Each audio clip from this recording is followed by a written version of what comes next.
get started. People might join, and then I'll have more voices, but we'll see. I think where we're at is John ran off to the film lot.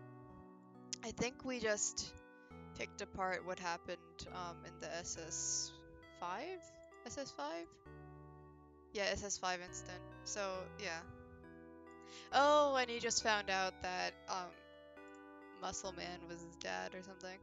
Yeah. Alright, cool. It's been a while. John. So, that guy was my dad.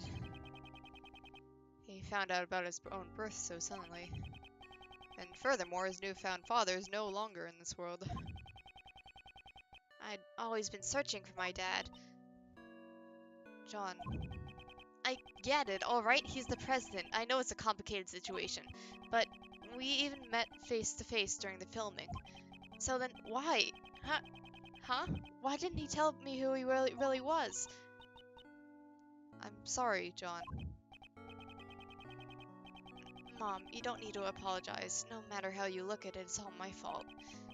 Yesterday I broke my promise with you and I didn't even notice the fire on the roof.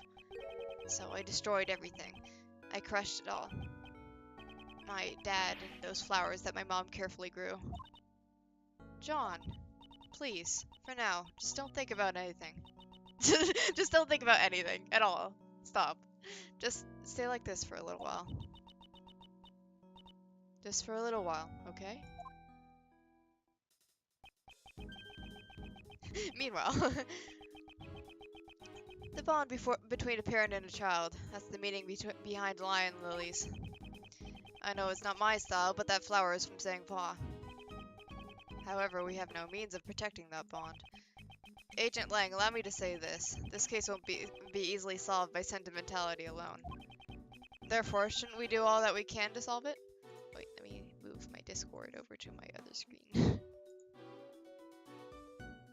There we go. Yeah, you're right.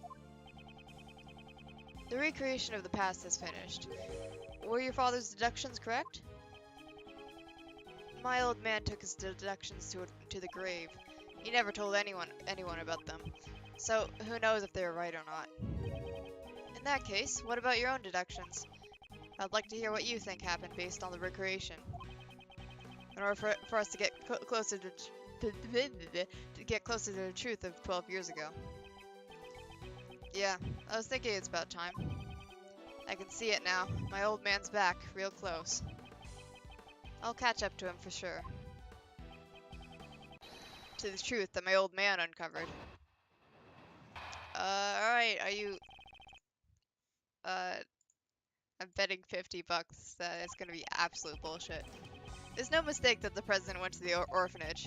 The stuffed toy is proof of that. He was playing to mate with Amy Marsh. However, the president was kidnapped. And Cameron just happened... Cameron? He just happened to witness it. If Cameron hadn't been there, it probably would have just been a kidnapping with no murder. Afterwards, the body was moved to the flower beds and a fake photo was taken. Was that what really happened 12 years ago? No, absolutely not. Why are we having this conversation? However, there's one thing I still don't get. Something you don't get? It's this. Why do they need to take a fake photo? Why would they go through all of that trouble even make the president take part in the photo? That's true. However, the answer to that riddle must lie somewhere within. Once we get past the layers upon layers of deductions, we shall surely reach it. Yeah, that's right. I'd like to hear your deductions as well. Wiki. Oh, okay. I don't even have to press anything, alright? Alright, blah blah.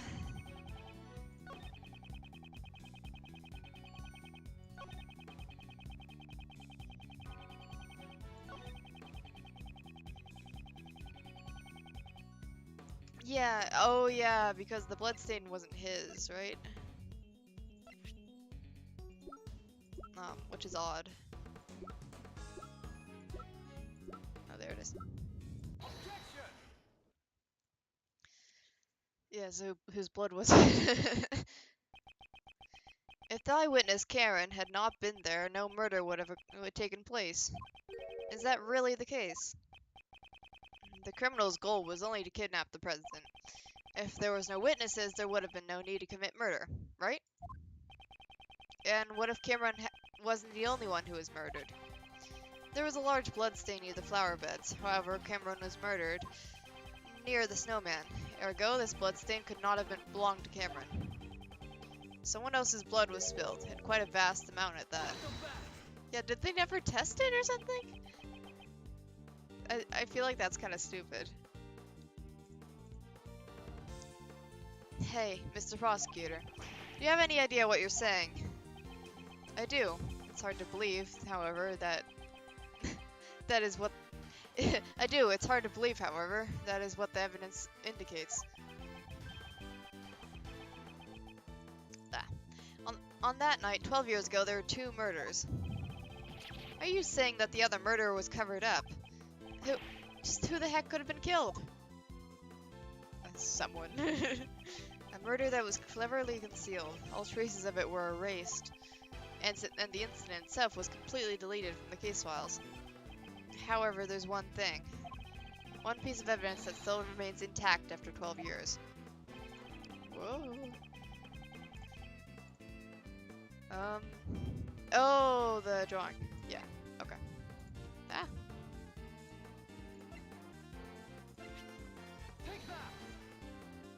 Who do this again? I don't know. The other murder incident was buried in the dark by Blaze the Best. However, there's still one piece of evidence that remains. Agent Lang, it survived by your father's hands. My old man, you say? Please recall. There was more than one thing that was hidden along with the traces of the murder. And that is the existence of the boy who caused the fire. Ah yes, Arson Boy. Why did Blaze make the boy disappear? It's because he saw something that he wasn't supposed to see. What was the thing he wasn't supposed to see? Everything is drawn in this picture. The drawing my old man had. The person drawn on the right is most likely the president, yeah. The Muzilla doll is also drawn near him. The person standing opposite him is, murder guy. There he is, Sir Handogan. A man with a knife and a large black dog. He is none other than Sir Handogan. What? The assassin? Why would an assassin appear before a president? The answer is clear. Oh wait, didn't he escape from prison or something and we haven't been paying attention to it this entire time? Isn't there like a murderer on the loose? Indeed, what occurred that night on the orphanage grounds 12 years ago was not a kidnapping. It was a presidential assassination. I'm not doing that, like, I'm not howling. I'm not gonna do it. Then Miss Rowland and Mr. Blaze were... Yes, the two were likely partners in crime. One furnished the orphanage to use as the scene of the incident, and the other covered up the young boy's testimony.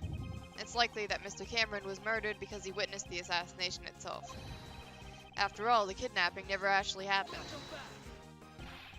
Stop messing around. You're saying that the president was assassinated 12 years ago. We just found his body today. He's been alive up until now. That's right. I mean, we met him ourselves. If the president was assassinated 12 years ago and the president's body was found today, it means he's a zombie. That would imply that there are 2 presidents. Yeah, and that can't be right. Are you sure about that? There is the possibility that there were 2 presidents. Really? Really? That's right, up until now I've been getting a strange feeling from the president. Even so, I still respect the man. Zhengfa is a small country, but he carried the nation with his strength. The image of President Huang that Agent Lang described. You are wrong. He revealed his true form. Differs far too greatly from the President Huang we knew. It's as if they're 2 entirely different people. If there were, in fact, two Zhengfa presidents, exactly how would such a scenario be possible? What would make the existence of two presidents possible? Body double? If we were to assume that one of them was a body double, wouldn't it be possible then? A body double? President Huang possessed immense power and authority in Zhengfa. I'm sure there are those who envied his position and made attempts on his life. Yes, just as he was attacked a few days ago at Gourd Lake. It's true, there are those who sought Huang's life from time to time, but I can't easily believe that there are two presidents. At least, not without any evidence. Do we have evidence that proves there are two presidents? I don't know. No,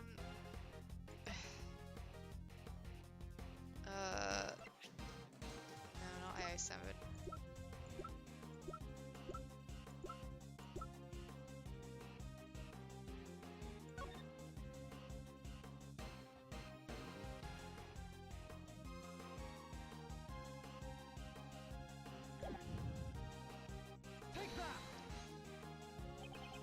Has Agent Lang not noticed this contradiction? Or has he noticed it but can't admit it? What is it, Mr. Prosecutor? Don't shout something out only to suddenly clam up. I really can't read today, I'm so sorry. According to the recording on the doll, the president visited the orphanage at midnight. However, that should not have been possible. Huh? Why is that? Why? Because at the time, the president should have been at the embassy. He was together with Agent Lang's father. So, Agent Lang, you really did notice. He was in two places at the same time. Ergo, there must have been two presidents. I'm not howling! Lang, stop! Then, which of the two was the real president on the day 12 years ago? Most likely the one who died. Who? Who contradicted Dogen to murder okay. Who contracted? Contracted? Oh, okay. Who contracted Dogen to murder Huang? In order to learn that, first, we must have a look at the evidence that we proved that was false earlier. And that piece of evidence we know to be false is, the photo? Oh yeah, the photo. Yeah, because, yeah.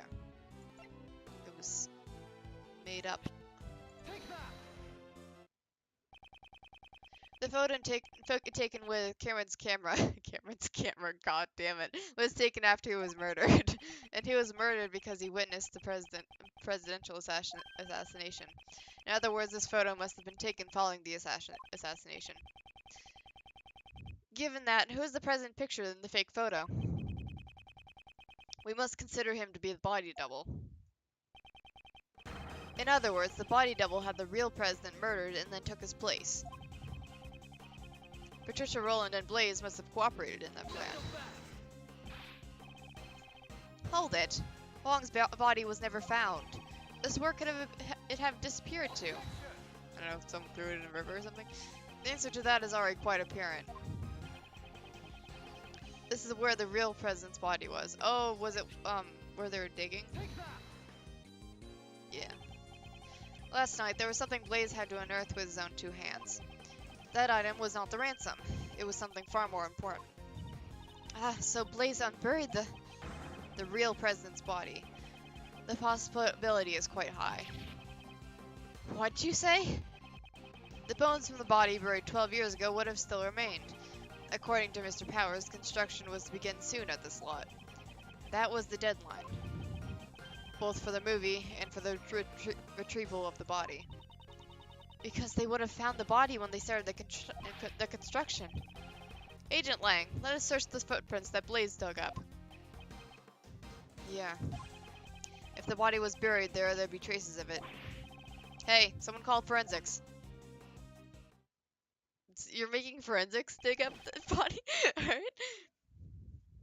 Oh, it's Goofy again.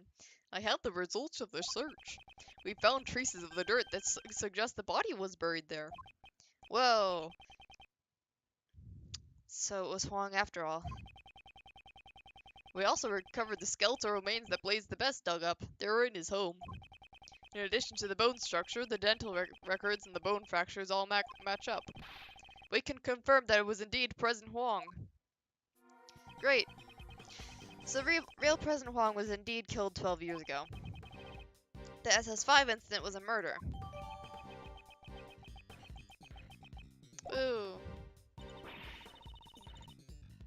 Have notification. Okay. So the SS5 incident was actually a murder incident, but there's so much information and it's way too confusing. Indeed, let's take this opportunity to review the details of the case. First, the real president came to the orphanage, right? 12 years ago, the true President Huang visited the orphanage in order to meet his son. The footsteps in the snow that we thought belonged to Mr. Cameron were most likely made by the president at the time. President Huang was supposed to meet his son here. However, the one who actually showed up was the assassin, Sir Dogan. He came here to meet his son, but was murdered instead. How horrible. A man like Dogan shows no mercy. And after that, the second tragedy occurred. You mean Mr. Cameron's murder? Indeed, Mr. Cameron saw the decisive moment. After the real president was killed by Dogan, his body was carried to the rear courtyard by the team of kidnappers. Mr. Cameron must have witnessed that moment from the orphanage entrance.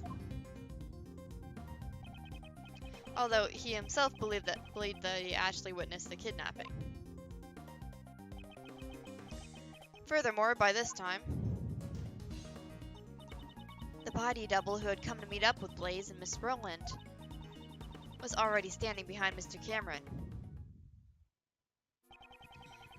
And then the witness to the incident, Mr. Cameron, was killed by the body double. So, was Mr. Cameron's corpse also carried by the body double? Yes, that seems likely. But there wasn't anything at the crime scene that looked like the body double's footprints. I've already figured out how you accomplished that. There is a piece of evidence that would have made it possible. What did the body double use to move the body without leaving any footprints? Victim shoes? Yeah. This is almost certainly how the body double carried Mr. Cameron's corpse. After Mr. Cameron was killed,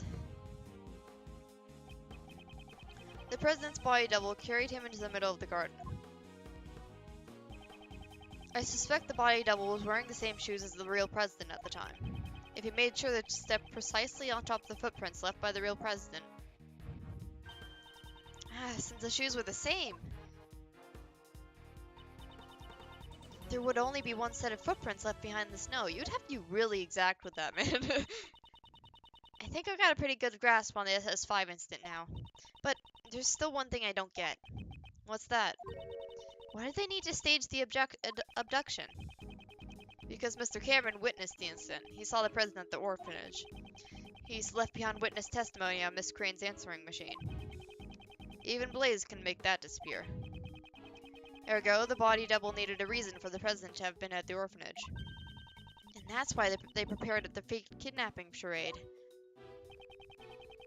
The people in the fake photo are the body double and most likely Patricia Rowland. The person in the code is Miss Rowland. What makes you say that? The two would have had to leave the orphanage in order to take the picture. Just like when he moved the body, the double used the real president's footprints. So the second set of footprints must belong to the person in the coat. Indeed, we originally believed that those footprints belonged to Cameron's killer. They were size 7 footprints, too small for Blaze's feet. Thus we can presume that the person playing the part of the kidnapper was Patricia Rowland. Hidden in the shadow of the presidential kidnapping was a presidential assassination. I see. So that's why my old man... What? The old man must have realized that a murder had taken place. After all, he had the kid's drawing. However, that picture was never presented as evidence. Your father likely took it from the young witness during the investigation and hid it. He had to have known that Huang was dead. But what if he had revealed that back then? Revealed the death of the president, the backbone of Zhangfa. It would have caused chaos. And that's why my old man took the secret to his grave. He even took the blame for the kidnapping, knowing that would be the fall of the House of Lang. So this is the truth that Agent Lang's father hid 12 years ago. Now it's all become clear. Alright, sweet.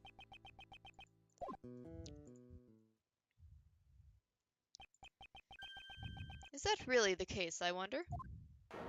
Oh, it's him! I love him! He's great. Sarcasm. That bell, it's... Are we just gonna get murdered? Very cool. It's your Aunt Dogan. Oh, and his dog is here. Great. You! Why are you here? How can you just brazenly show up here? Who do you think you are, pal?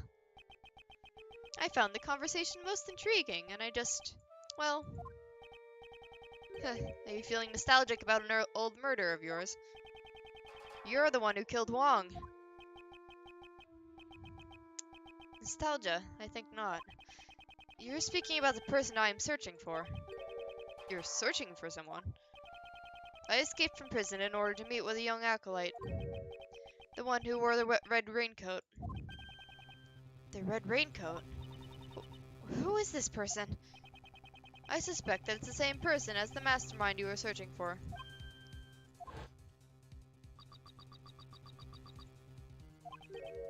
Oh yeah, alright. Don't they seem surprised, Anubis? Yes, they are, my boy. 12 years ago, this young acolyte saved my life. Alright, we're just gonna argue with him for a while and not arrest him, alright? Certainly, it was I who killed Person Huang. However, my life was also targeted on that day. The body devil, Blaze, and Patricia all sought to seal my lips. Had I not been reunited with the young acolyte back then, I would have been in danger. But alas, even to this day, I do not know what has become of the young acolyte. Alright. So your client was indeed the body double who was the main perpetrator of this crime. It was a long time ago, but I remember his words even now.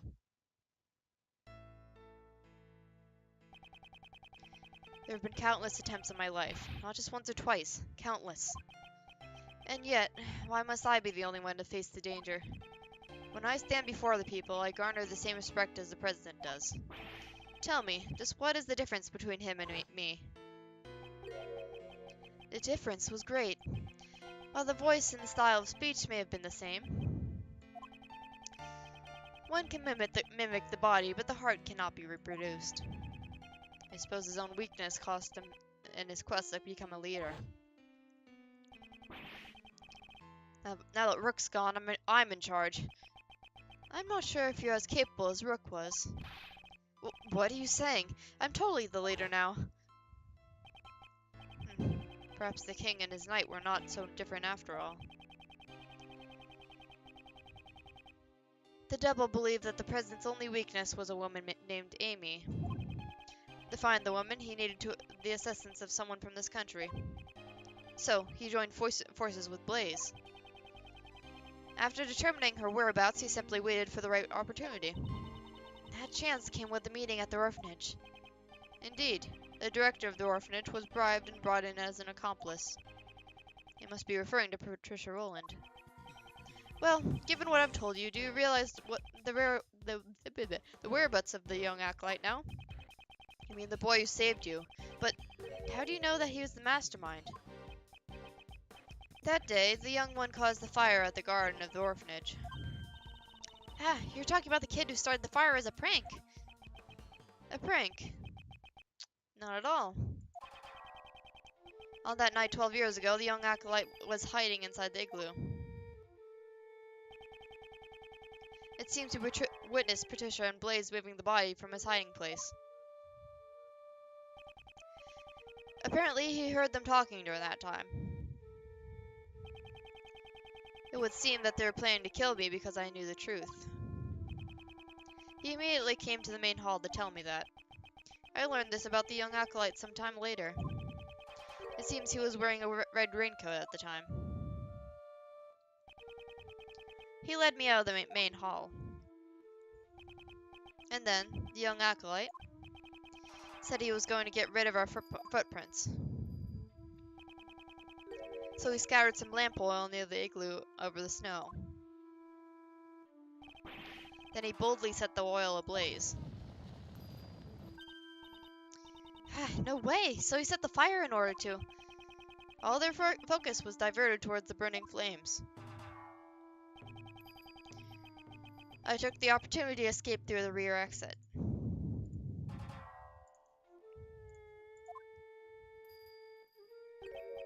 So, the boy in the red raincoat is the mastermind behind this case. Exactly. Isn't that right, Anubis? Yes, boy. Yes, it is. Alright. Press on the fourth statement. Alright.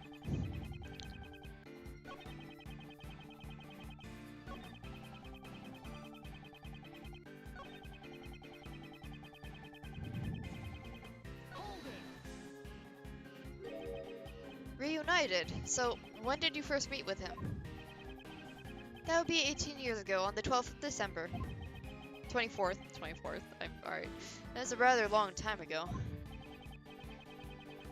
On that day, our roles were reversed. I saved the young one's life. There was an unusual snowstorm on that day. The temperature was well below freezing. I took Anubis for a walk in the snow. That's when Anubis noticed something and started running. I followed after him and found a car. I had great difficulty opening the door. It had frozen shut. In the back seat, there were two young children, shivering from the cold. Oh, okay. Oh, I gotcha. Oh, so those... Okay, so that's what happened to those kids. Alright. Two children. Had they remained in the car for an hour longer, they surely would have frozen to death. I brought the two of them to a nearby orphanage. Is there anything about Dogen's story that concerns me? Of course, if you're asking that question. The date? The 24th of December, 18 years ago. Are you sure about that? There's no mistake. Could that mean... I know, the significance behind that date. What shows the significance of the date when Dogen found the children? Let's see. I have an instant. That day, a certain incident occurred. A sculptor was murdered. During that incident, two young boys went missing. The sons of the victim, Isaac Dover, and the culprit, Dane Gustavia. We never did find out where those two boys went after the case 18 years ago. Oh, they were the sons of a victim and a culprit. It all makes sense now. What makes sense? One of the youths was bound so that he could not move. Mr. Dover did it so that Mr. Gustavia's son couldn't come to the contest venue. Indeed, Gustavia was using his own son as a taste tester. Just think that that was what transpired. Neither child seemed to recall what had happened. They lost their memories. The acolyte told me this when we were reunited 12 years ago. The pair were placed in an extreme situation, on the verge of freezing to death. That trauma led them both to suffer from amnesia. Neither could so much as remember his own name. So they didn't even know that they were the sons of Mr. Dover and Mr. Gustavia. Indeed, while we cannot say it conclusively, the probability is quite high. However, we still don't have enough information to deduce the mastermind's identity. Dogen, would you please continue your story? Very well.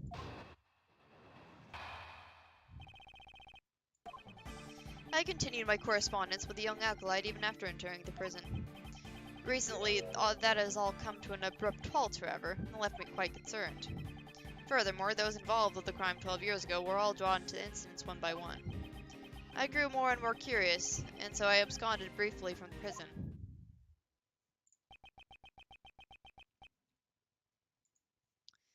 that was involved 12 years ago. Where Patricia, where Patricia Rowland blazed the best in President Huang's body double. And Miss Rowland was the warden of Mr. Dogan's prison. I blackmailed the warden. That woman had tried to kill me. Perhaps the good prosecutor has already deduced the reason. You murdered President Huang. However, the world still believed he was alive. If you were able to prove the president was a fake, both Patricia Rowland and Blaze the Best would have been in danger. That is correct. And I had heard the proof with my own ears. I'll be waiting in the courtyard of the orphanage at midnight on February 9th. Even if it's just once, I want John to be able to meet you. I'm sorry if I'm being selfish, but I'll be waiting.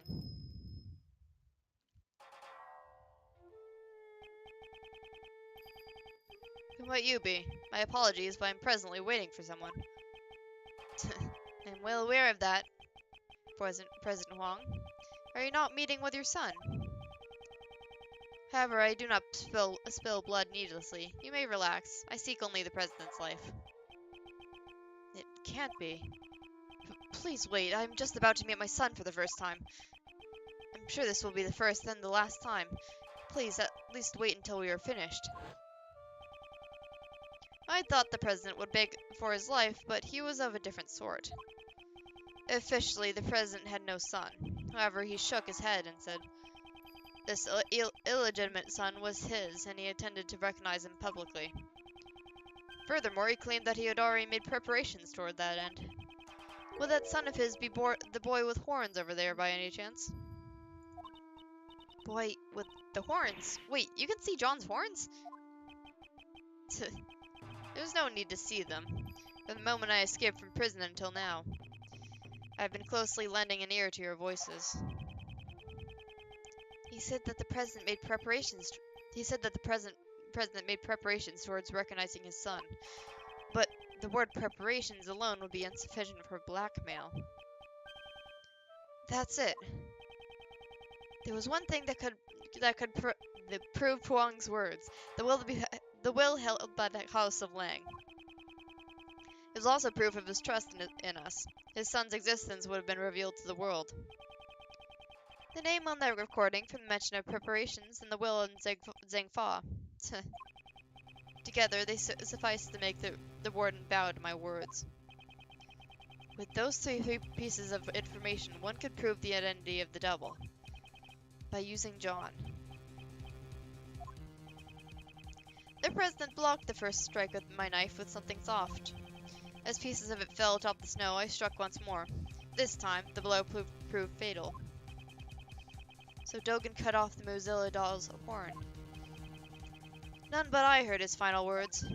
Only myself and that child know the president's secret son.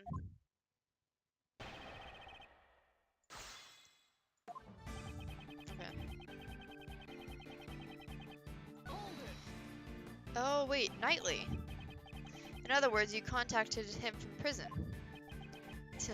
That is correct. A post office box was used. A post office box. Okay. A post office box. It would allow to send and receive letters without revealing the recipient's location.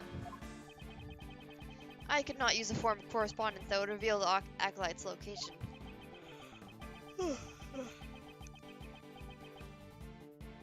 There was someone keeping watch over my correspondence, after all. He must mean the prison warden, Patricia Rowland. Could you be more specific about the nature of your correspondences? Well, they are mainly moves for my correspondence chess matches. Correspondence chess? If I recall, the person you were playing against... This might be hard to believe, but Dogan's chess opponent was... are you saying he was playing against Mr. Knightley? Wasn't Horace Knightley? We certainly found the correspondence chess memo in Knightley's cell.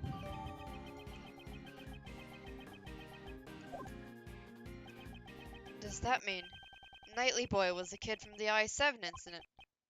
Could that really be true? Is there any evidence connecting Knightley to the I-7 incident?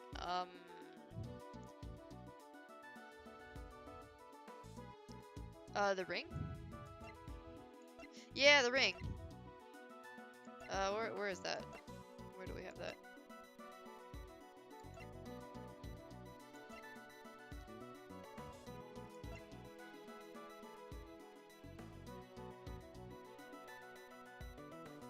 Oh yeah, okay, so Knightley's mementos, where was that?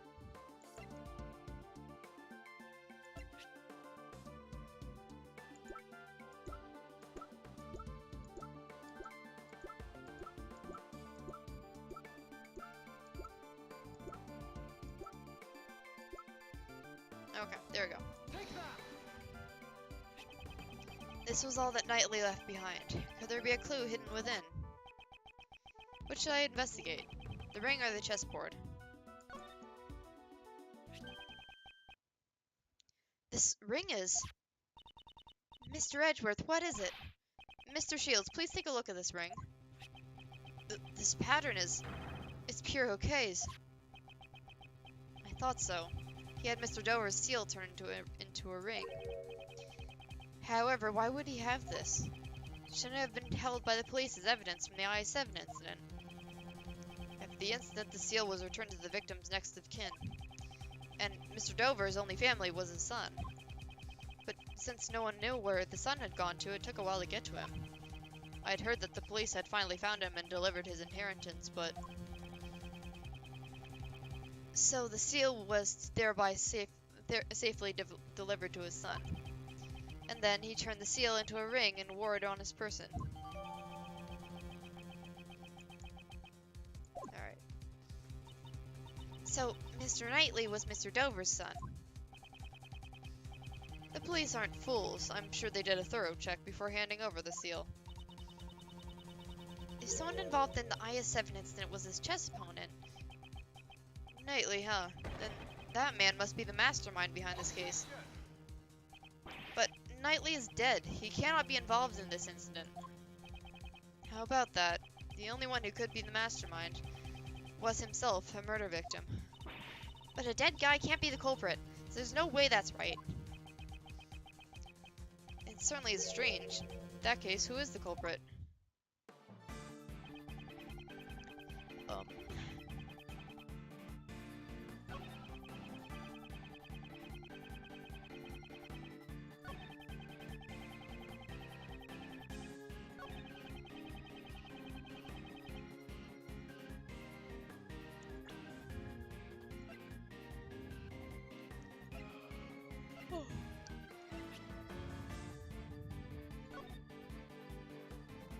you didn't write in Braille, did you?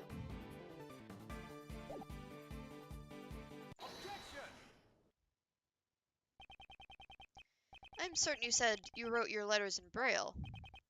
Correct. The good prosecutor must know that I'm lacking in sight, do you not?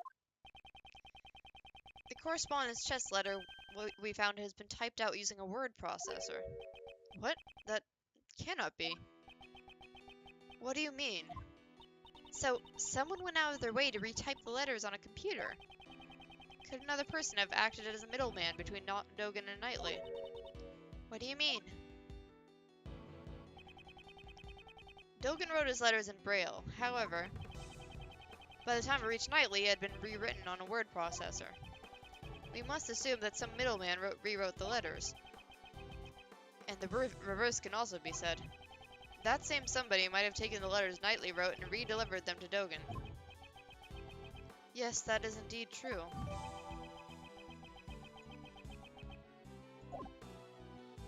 Now we're getting close to the big bit. Knightley and Dogan both communicated through a certain individual. Dogan, were the letters that reached you... They're in Braille, of course. So Knightley Board's letters must have been transposed by that same person as well. Oh, then that somebody must be the mastermind behind the case. You're saying that there's someone else who's the mastermind behind the case. Then who the hell is it? Dover's son, Knightley, is already deceased. In that case, there's one more youth that we should consider to be the mastermind. You mean Dane Gustavia's son? But who the heck is he? If Knightley is Dover's son, then Gustavia's son must be. Well, we're the only friends either of us have had since childhood. He was the same as me. We'd never had real families. Can't be. Could it? Could it really be him? Mr. Edgeworth, what is it? You've gone all pale. I figured it out. The identity of the mastermind who's been controlling this case from the shadows. What? Who in the world is it? I don't want to believe it myself, but it is someone we know quite well. The mastermind is... Here we are. Ah!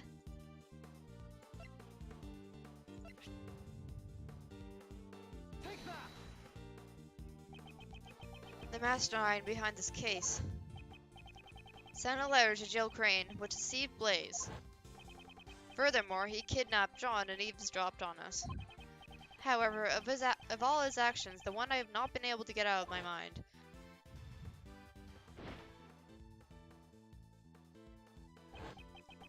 is how he brought an unconscious Kay to the roof. The giant monster. Huh? Did you just say something? Oops. That's right, the key to exposing the mastermind is in the monster's true form. I almost forgot. If you'd like, please come to our next show. I'll also be performing in it. The Very Big Circus is always fabulous and fun for all ages. Miss Swift, there's something I would like to ask of you. What? You mean me? You said you recorded the sound of Mozilla spewing flames.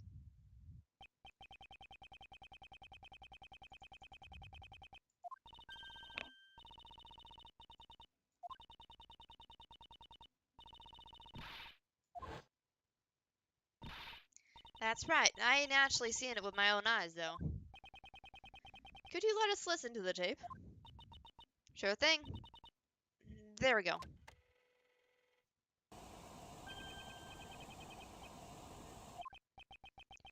So, it's this sound. It's as I thought. So, it seems that my reasoning was correct. The true nature of the monster and the mastermind. All of my logic is coming together. Miss Hart, you said that you captured a giant eye on film, did you not? Sure did, right here in this photo. Though we cannot confirm it like this.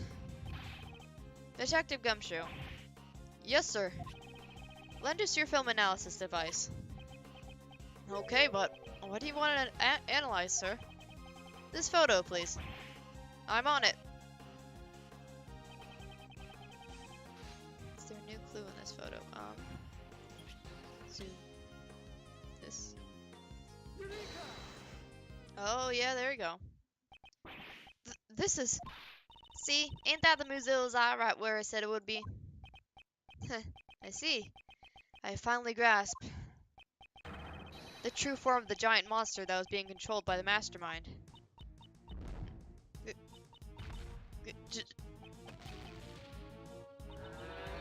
Giant monster? Are you admitting it? You are, ain't ya? You're admitting that the mighty Mozilla is real. No, this is not Mozilla. This is the eye of a different monster. Please have a look at this. It's a flyer for the Very Big Circus. This is... Precisely. There's a rather large balloon with the head of a lion pictured here. This balloon is the true identity of the giant monster. In addition, the sound Miss Swift recorded, which she believes to be Mozilla spewing flames,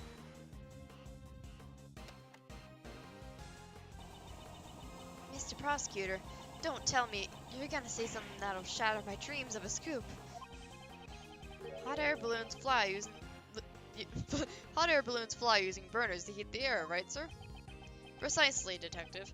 The mastermind used this monster of his to bring Kay to the rooftop of the Grand Tower without using the elevator.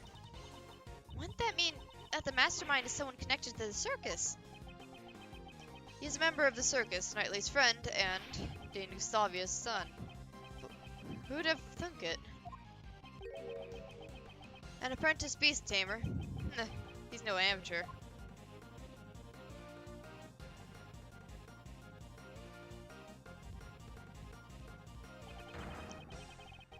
the beast he has tamed is none other than this entire case.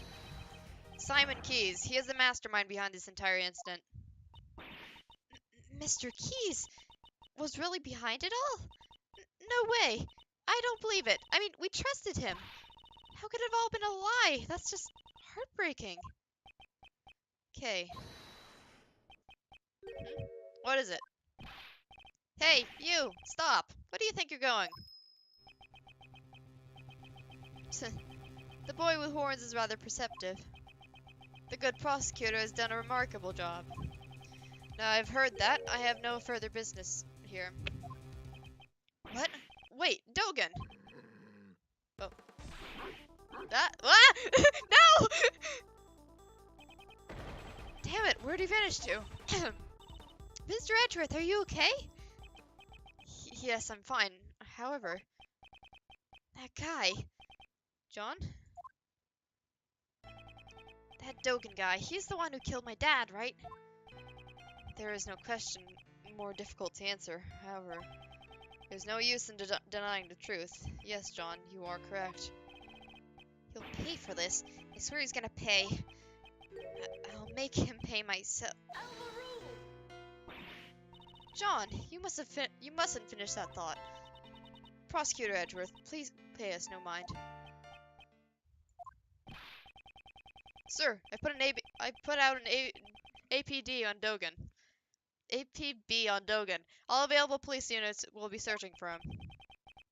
You heard the man, kid. I don't mean to be heartless, but we need to hurry too. So, Mr. Prosecutor, where's the mastermind right now? Agent Lang is right. Our top priority right now should be catching the mastermind. He said he would be practicing. He is most likely at the very big circus tent. But first, Agent Lang, I have a request. A request? What is it? Now that we've identified the giant monster, our next order of business is to capture it. The moment we arrive at the tent, I need you to locate that specific item post-haste. And Detective, I ask that you perform a follow-up investigation on the kidnapping incident. Roger that, sir. Mr. Edgeworth, I want to help out too. In that case, he'll be in charge of calling for backup. If he is truly the mastermind, we may require assistance from a certain someone. I met him so many times, yet his facade always fooled me into sympathy. He may have gotten the better of me in the past, but this time I'll settle it once and for all. Oof. Alright. We are on the last part. Let's see. Should I stop here? Yeah, the next part is very long.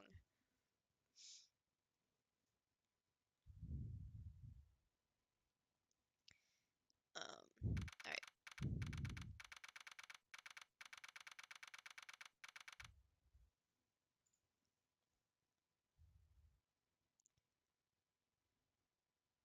Short session today, but let's see. I think I want to pace myself with this.